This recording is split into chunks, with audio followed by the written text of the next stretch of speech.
you wash your hands that long, do you?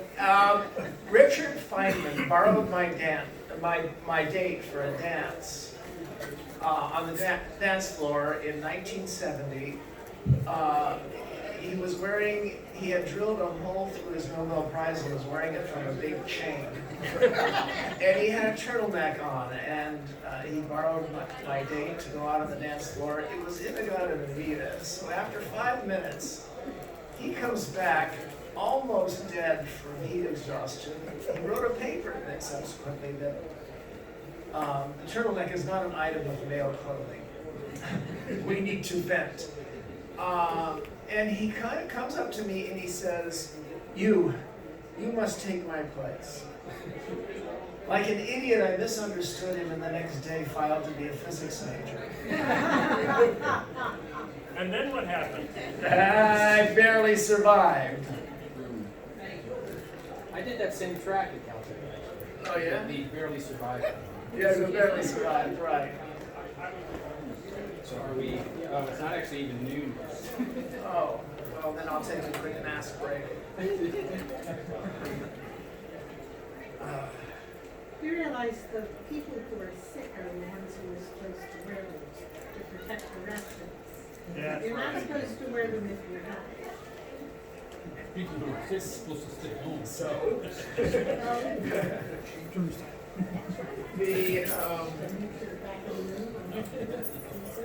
actually the handshake that I've been trying for several years to spread is the Roman style. But that's not good for actual disease prevention. It's just more sanitary in general. You know, you grab each other's forearms. But the problem with that is it brings you closer to each other.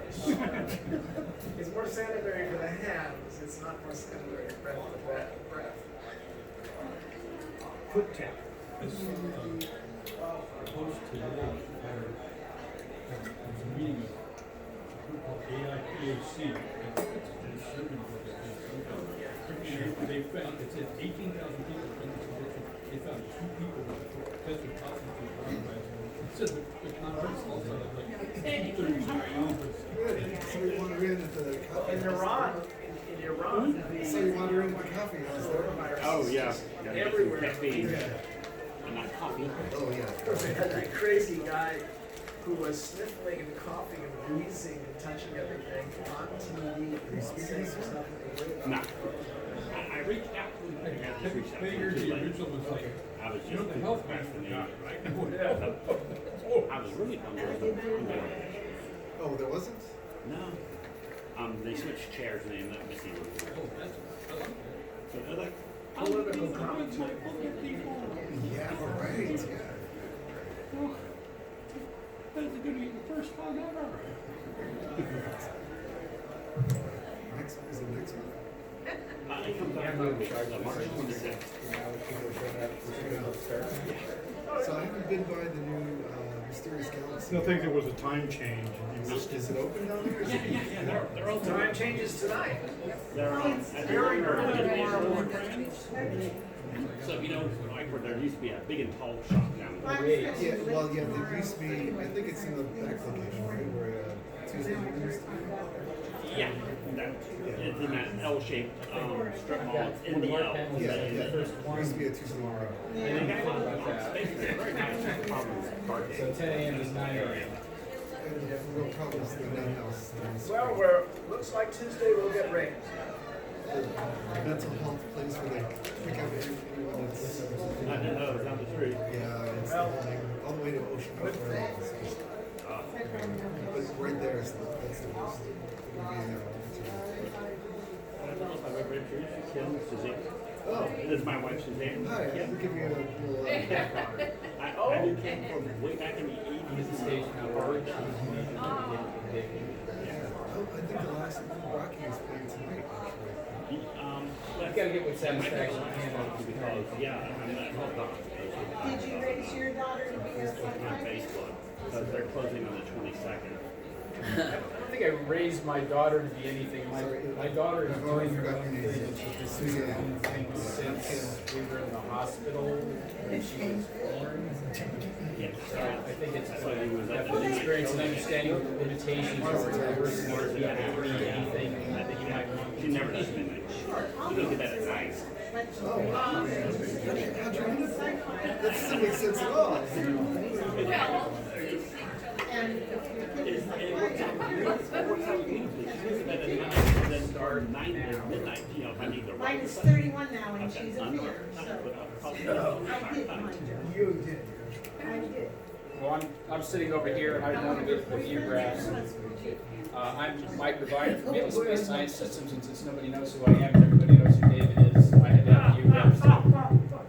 Everybody, Mike Revine of Valley Space Systems.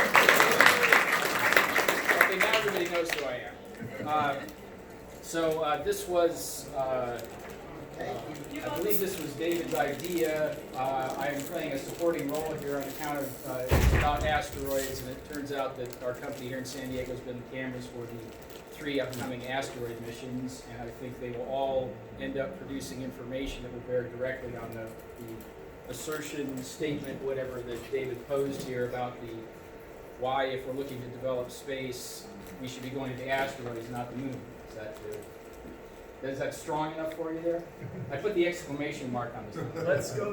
Let's go kiss our asteroids. So did you want to say something at the beginning to set the stage? No, I want to see these slides. Okay.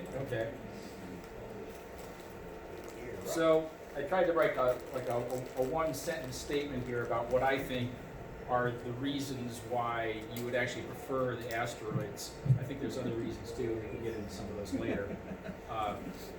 One is water. I mean, the single resource you'd most want to have if you have people in space is water. You drink it, you breathe it, you can use it for oxidizer, for rocket fuel.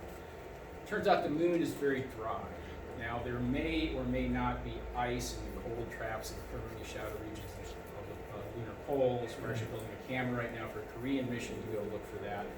But that's still kind of an open question. It may be there, and if it is there, the question is it extractable in useful amounts? On the other hand, asteroids, depending on which asteroid you're talking about, are known to have water, potentially a lot of water, so that's something that's there in an extractable fashion. The second thing is, if we're going out and we're doing anything, we're going to need metal to build things out of. And it turns out the moon is not all that good a place to get metal. There's very little free iron. There's iron bound up with oxygen and rocks, but that's a horrifically, terribly difficult way to get iron. There are high titanium salts, and so if you wanted to get titanium, there is some of that available on the moon.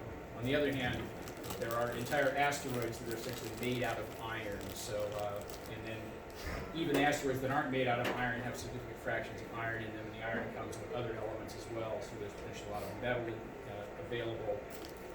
And then the third thing, and arguably you could say I should have put this at the top of the list, is about delta V, which is the moon is right there. You go outside, you see it every night, but it is fairly big, which means to go from here to the surface of the moon and then potentially leave it again requires a fairly substantial change in velocity.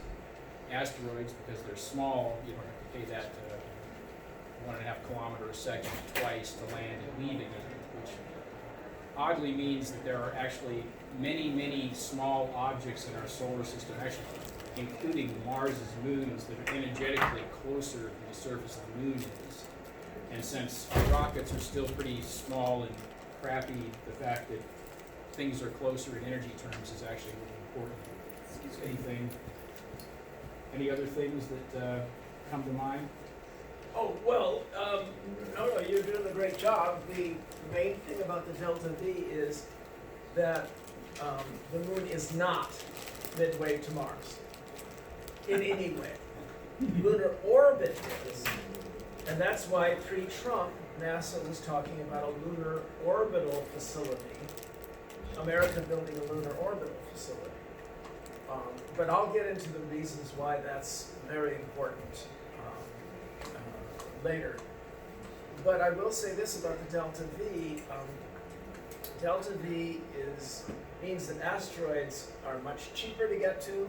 Some of them are on the way to Mars or in orbit above Mars if we verify Phobos, especially if we find out that Phobos has water, if it's a carbonaceous type captured asteroid. If that were the case, then Phobos would be one of the most valuable places in the solar system because we could have a refueling base there. The one thing that asteroids are not suitable for is human spaceflight because you trade the delta V advantage for time. And the moon is very close.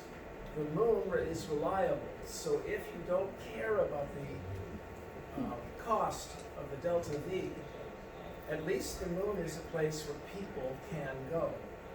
Now they're going to breathe in this horrible sharp dust, but there are possible solutions to that. So for things that require people, lunar orbit or the lunar surface is more convenient than asteroids. But we're developing robots, and they're going to harvest all those riches for us. Unless you get to the point where you're doing the expanse, in which case we'll get an impoverished underclass of slave laborers to go out there. Again? This is your plan? It can't happen. I love the show, but it can't happen.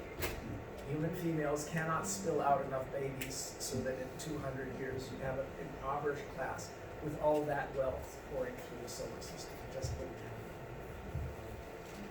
So, a question about going to the asteroid belt, or going to asteroids. And, you know, maybe the answer to this is already obvious to people, but I believe the theory was that the asteroid belt was the result of some larger thing blowing up and making scattered pieces. And so the question I have is, how do we know there aren't really tiny pieces, maybe even microscopic pieces, that our vehicle, robot, or human would run into and that would damage it? Well, two things. So I'll give my answer and then you give your answer. I think the current leading thinking is it's not a planet that blew up, it's a planet that never accreted. There was too much gravitational perturbation Okay, from but Jupiter. And the answer is there is a lot of stuff out there. There's something called zodiacal light that you can see with the little particles shed off comets do reflect something. The density is still pretty low. I mean, we've sent spacecraft on the way to Jupiter, Saturn, through that part of the solar system and managed to get those through without them being shredded or whatever. There's been a lot of Jupiter missions and others. There's what's called a power law distribution of sizes. For every 10-kilometer object, there may be 100 1-kilometer objects. For every 1-kilometer objects, there may be 10,000 tenth of a kilometer size objects. But it actually plummets. The dust there's a lot less dust in that, and there's a reason for that. And that is sunlight. These little things, the smallest particles, have a large surface area per mass. And so they become little solar sails and are driven off, unless they get very small, in which case they collide with photons and spiral into the sun. It's called the Poynting-Robertson effect. But in fact, it is believed that there was a protoplanet and it got smashed to bits, because that's how you got the pure metal. Yeah, I was going to come back to that Go, when we're talking about. why don't you continue then? I don't think I was going to, I didn't put this on the list, and this is more controversial and not really scientific, but the current legal regime that governs this sort of stuff is something called the Outer Space Treaty that was signed in 1967. And there's a lot of controversy about how it might restrict exploitation of resources in the solar system. And it did occur to me that to the degree that there would be an argument about that, the argument might be considerably less if you were arguing about a 500-meter asteroid than about the entire moon. So that might be easier. Yeah, and it's the consensus that's been growing around the world, and Luxembourg is leader in this actually. The consensus that's been growing around the world is that the treaty forbids you from staking claim to fully own something, but that if you have a mining facility on one of these objects, that you can claim the things you get from it, and to tell people don't mess with my mining facility. And that's the sort of consensus. And that would be a reasonable interpretation. That would be my interpretation. But certainly there are other people that fairly aggressively make other statements. So I still think people There are other people that take the other side of that argument. I'm not disagreeing with your interpretation. I'm just saying there's some people out there that want to model it somewhat different. So that all sounds pretty good. So the next question is, what are we learning about asteroids? Because almost everything we know about asteroids, except for the last couple of years with the Dawn mission, a couple of the flybys of the Jupiter and Saturn-bound spacecraft, have been from telescopes, and the trouble is asteroids are very small, and so the dots and telescopes, and it's squiggly lines of spectroscopy, we need to figure out from that. So it turns out we're working on 3 different missions right now that I can talk about a little bit because we have cameras and all of them built here in San Diego.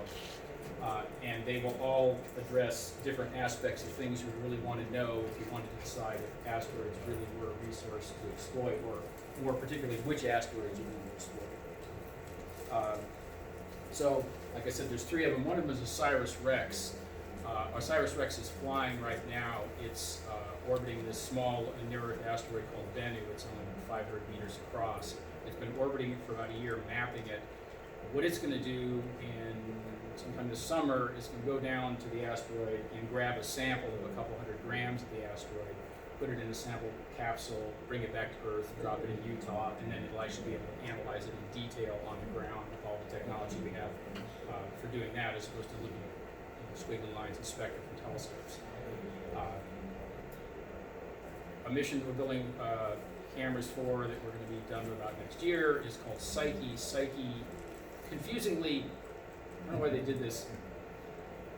Psyche, the mission, is going to Psyche the asteroid. And so if you're getting confused about what I'm talking about, there's a reason for that. Anyway, the Psyche mission is going to the asteroid 16 Psyche, which is the largest metal asteroid. It's basically like a 150-mile diameter ball of iron. And this is referencing back to what David mentioned. The main question they want to answer with that is, how did we get a 150-mile diameter ball of iron? And the obvious way to get that is you put a bunch of stuff together, it melts, the iron settles to the middle, and then you got to figure out some way to knock all the rock off that was out, because on the Earth, that's what happened on the Earth, but there's 3,000 miles of rock between us and all our iron. Alternatively, potentially could have formed that way. I'm not sure I've heard any good explanations about how it could have formed that way, but we got to clear these hypotheses. And then finally, building cameras for a mission called Lucy, which is going to the Trojan asteroids, which are these group of asteroids, 2 clusters of asteroids that are in the same orbit as Jupiter, 60 degrees ahead of Jupiter and 60 degrees behind Jupiter. They're interesting because the belief is that they're basically material left over from the original formation of the solar system, so they should be very old and things to be learned from that. But they're also formed fairly far out, which probably means they have a lot of water in them, and again, water is important. So. And that's at the L4 and L5 points. When is in Lucy? Jupiter's orbit. So, what is the mission, or why is it called Lucy? No, when? Oh, when? Sorry, I worry a lot more about when we have to have the cameras done than when it launches. It launches next year. We have to deliver the cameras in June, so yeah, sometime next year. I think it's in the latter part of next year. And it's going to take a long time to get there, again, because we have these, crappy rockets that don't go very Go ahead and brag. Tell them some of the more famous missions that you make the cameras for. Well, we have 3 cameras on the Lunar Reconnaissance Orbiter that's been mapping the moon for the last 12 years. We have a camera on the Mars Odyssey mission orbiting Mars. That's been orbiting Mars for 18 years. We have 2 cameras on the moon, Mars Reconnaissance Orbiter. That's been orbiting Mars for 13 years. We have 4 cameras on the Curiosity rover that have been operating the surface of Mars for 7.5 years. If you came to my talk a few days ago, I talked about the 5 cameras we have on the Mars 2020 rover, now called Perseverance, that is launching on the 17th of July this year. We'll get to Mars in February next year. And we have a camera orbiting Jupiter on the Juno mission. And we have 3 cameras at Bennu, which I'm just about to, wait, I have a view graph on that. So, who's funding those missions, or whose missions are those? Everything that I talked about is NASA, except for the passing reference I made to that Korean mission. NASA is actually paying for the camera we're building, and they're contributing to the mission, so that it's like some international space cooperation thing. So we're getting a ride on a Korean spacecraft. It's a NASA-funded camera that we're flying. You should know, as long as you're mentioning OSIRIS-REx and we're at Bennu, is that the Japanese have been doing spectacular things regarding asteroids as well. How many of you have been following that? What is it called again? Hayabusa? Hayabusa, right. And Hayabusa 2 just took samples off of an asteroid, and they had already sent back on Hayabusa 1 the first samples from an asteroid.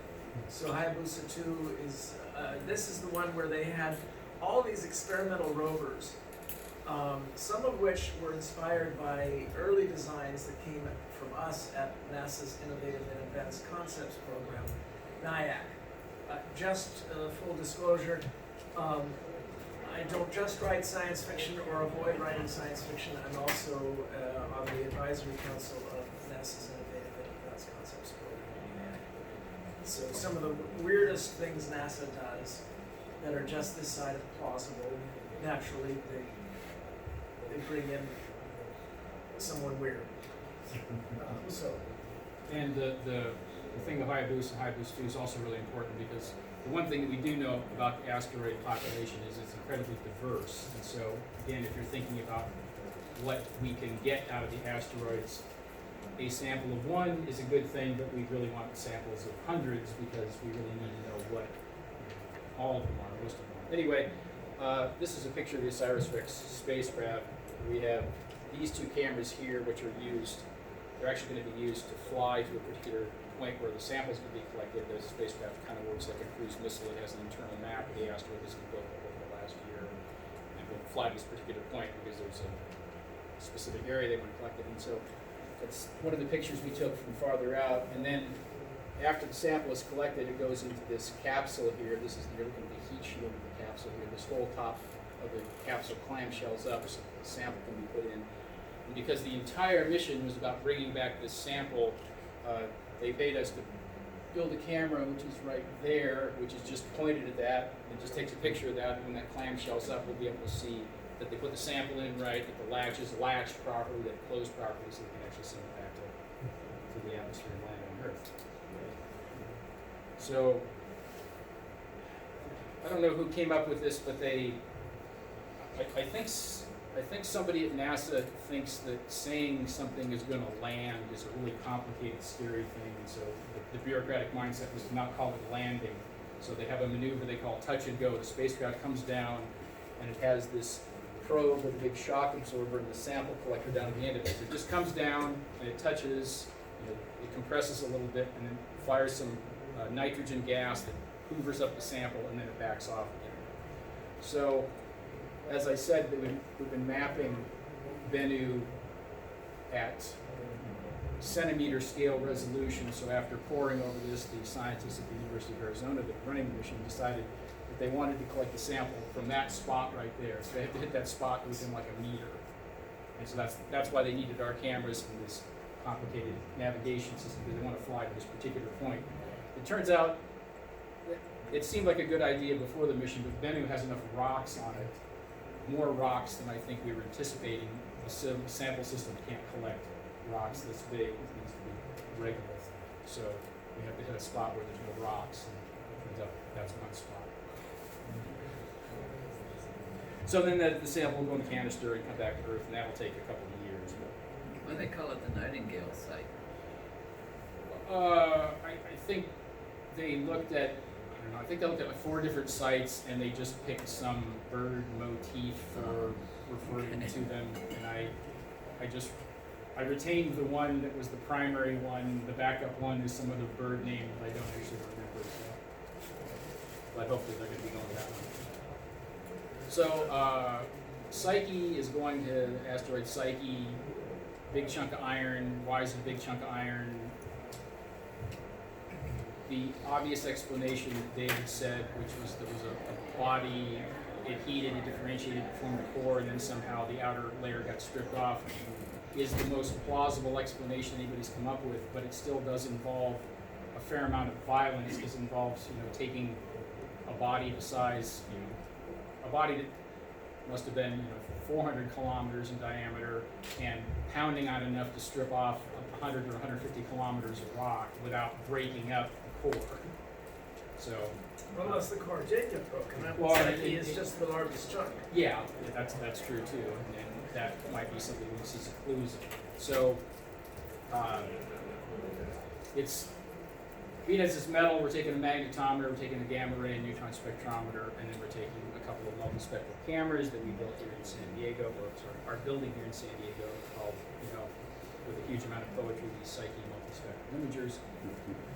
Just pictures of them, they're cameras, they're about this big. I should have brought the model, but I forgot to, because they have a fairly narrow field of view, about that big a field of view, because we're going to be in a relatively high orbit above Psyche, but we're going to map the entire body in 8 colors, specific spectral bands picked, where there are spectral features for iron-associated minerals, and we'll map that in color at 50 meters per pixel, and then we'll go into a lower orbit and we'll map the entire body in monochrome at 4 meters per pixel. So it's going to be a very comprehensive survey of everything, as comprehensive as we can do from orbit.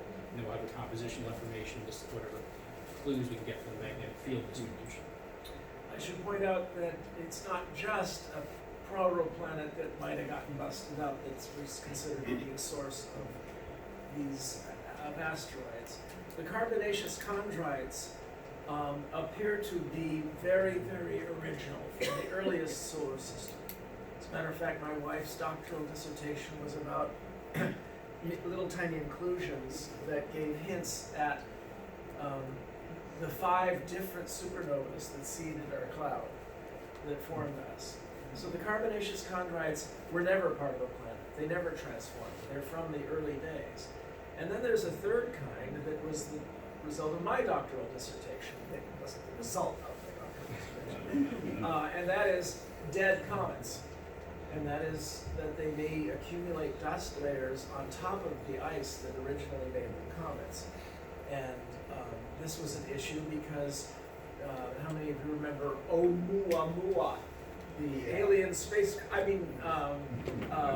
visitor rock from a couple of years ago from the interstellar space? And people were wondering what the heck, because it was not outgassing, but it was acting as if it was outgassing. So that caused the guy in Boston to say, Sound the alarm. maybe it was a solar sail or something. Sorry, I got a little bit science fiction there because you need your hit every 10 minutes. Well, that's a good thing. Go ahead. Psyche, so you said you're taking pictures of it when you get there. Are you taking just reflected from the sun's angle, or are you going to take? Yeah, no, it's a visible near IR, so it's all reflected sun. The gamma ray neutron spectrometer is getting neutrons and gamma rays that are excited from cosmic rays coming off. So that's a whole different thing, and that works at night with the camera. Are you expecting any outgassing or anything to get, go behind it and see? Transmission spectrum. Thank you. Yes. I don't think I'm expecting that, but the orbit is such. Anytime you got a spacecraft that goes into occultation around some body you're studying, you want to look at what it does to the radio signal. Certainly, if you know there's an atmosphere, you know a huge amount about the atmosphere from doing that. We don't think Psyche has an atmosphere, and we have evidence of that, but certainly if it had anything, the times that go into eclipse relative to the Earth, we would have the chance to see that. Yes, but do you have a camera that can look at the sun? And that's basically what he's asking. Yes. Look at the sun when the occultation is taking place. We have a. Sorry, this is something we're actually arguing about right now.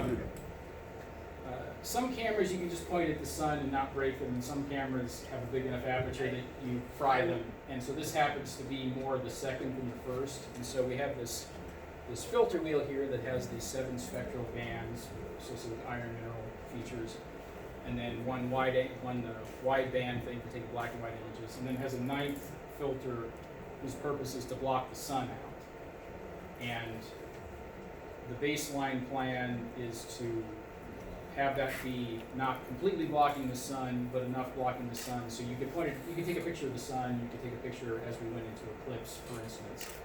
But since so if there was an atmosphere, you could actually see that. But it would not take the spectra. No, it would just be Now, once the science team, well, I made the mistake of pointing out to the PI for this, Jim Belliters of State University, that, you know, we could put an actual different bandpass filter in there and it would knock out most of the sun and that would protect the detector, and maybe we should do that. So now I'm having a big argument whether, because he wants to put a UV filter in there too, because there's a UV filter, so we're still arguing about that. But that would be a way to do that, yeah. I don't think anybody's thought about it. Nobody suggested it to me, I mean, before you, so. All right, new hire. So anyway, I said we're building these cameras now, and we have to deliver them early next year up to JPL to be integrated in the spacecraft to fly in 2022. And then Lucy's going to the Trojan asteroids because it's far out and because there's a bunch of Trojan asteroids. The mission design was to do this as a series of flybys because it would have been way too expensive to go out and rendezvous with these various bodies, because we're going to actually fly by 5 different ones.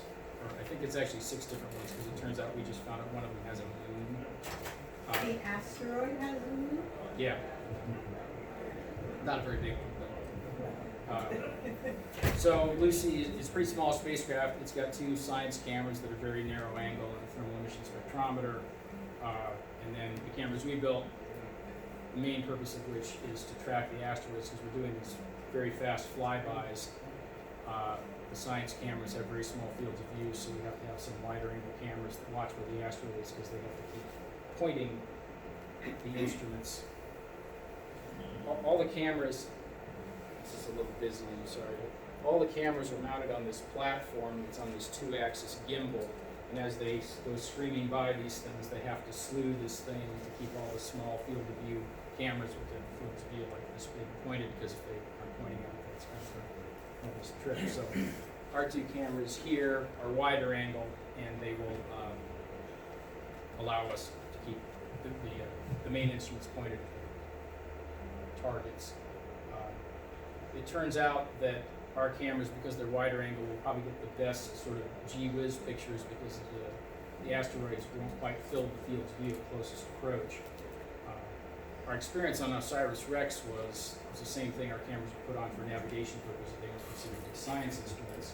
But it turns out we made scientific discoveries with them, because Bennu apparently randomly rocks pop off the surface, and there'll be a little bunch of them come up and go off on a ballistic trajectory and settle down again. I still haven't had a very good explanation of why this is, but the interesting thing about it is that all the cameras on OSIRIS-REx, like on Lucy, are very small fields of view. They're meant to map the body at a very high resolution, which means if they hadn't flown our, crappy little wide-angle engineering cameras, they never would have seen this. They never made this discovery. How elliptical is it's not a very elliptical orbit, is it? Well, that's, I think